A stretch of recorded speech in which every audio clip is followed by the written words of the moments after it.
Hello everybody. This morning I've been watching the news. You can see my television is on. I have my big monitor. I pull my big monitor out.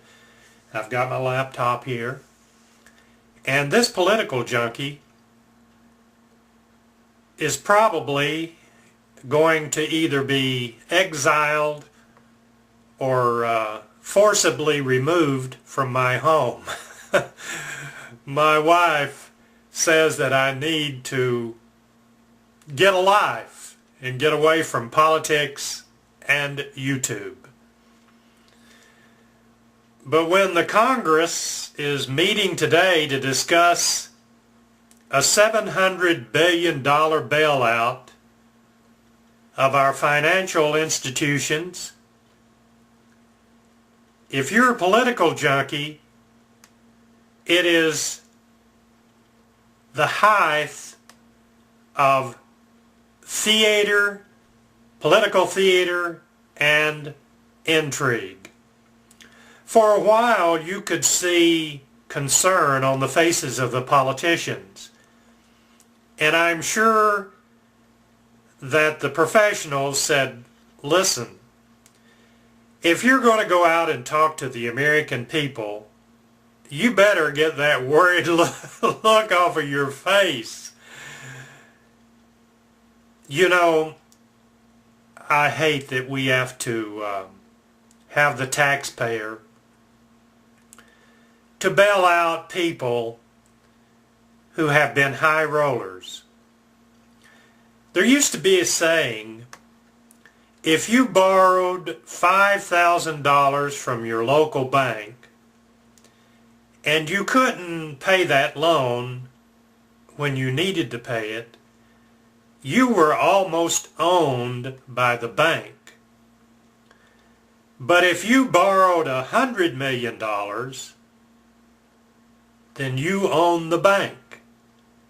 And that's just about where we're at. These people own the bank. I'm talking about the money bank coming from the federal government, because we're in a position we can't say no, and that's where we're at. I hope I am proven wrong, but we can't say no to this bailout. It's just too big. I have never really been a follower of LaRouche, but I've been doing some searching on YouTube to try to get information from different people. And if you'll notice, I have a playlist of some interesting stuff. I entitled it Worth Watching, ? And there's some intriguing things in those videos. If you're a junkie like me, you might want to go out there and click on it and watch it.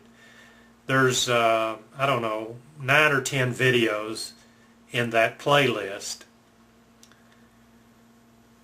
But I am concerned, probably more concerned about our country than I have been in my lifetime, because we are approaching some uncharted territory, and only time will tell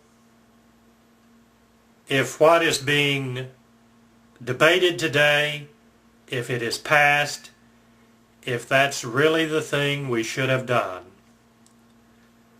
But I have a tendency to think that it's like the old adage of either the bank owns you or you own the bank.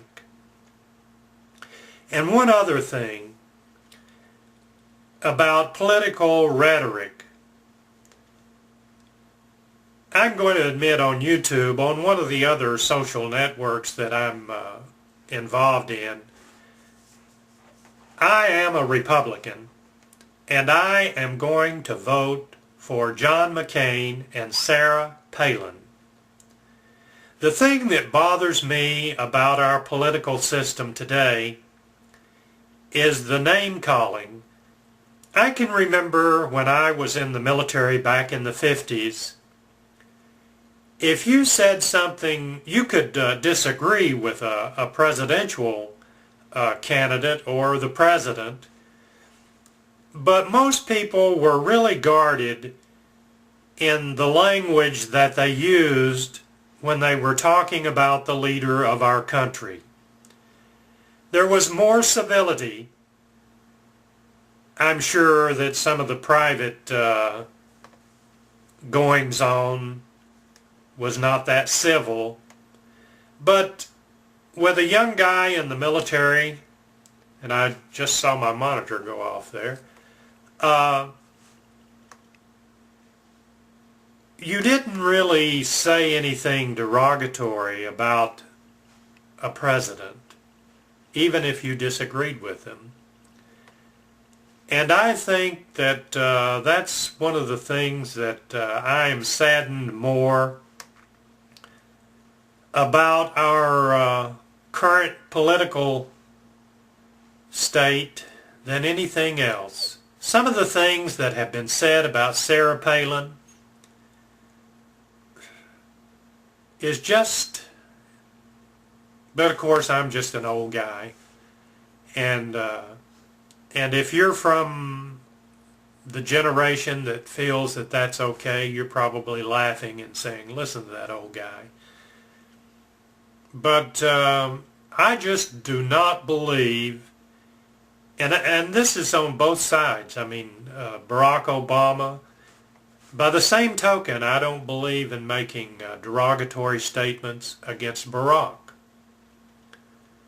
Well, I could ramble on, and that's exactly what I'm doing, but the thing is so complicated and so messed up that you almost want to see, like when we used to go to the movies and all of a sudden the cavalry would come running or riding in to save the day,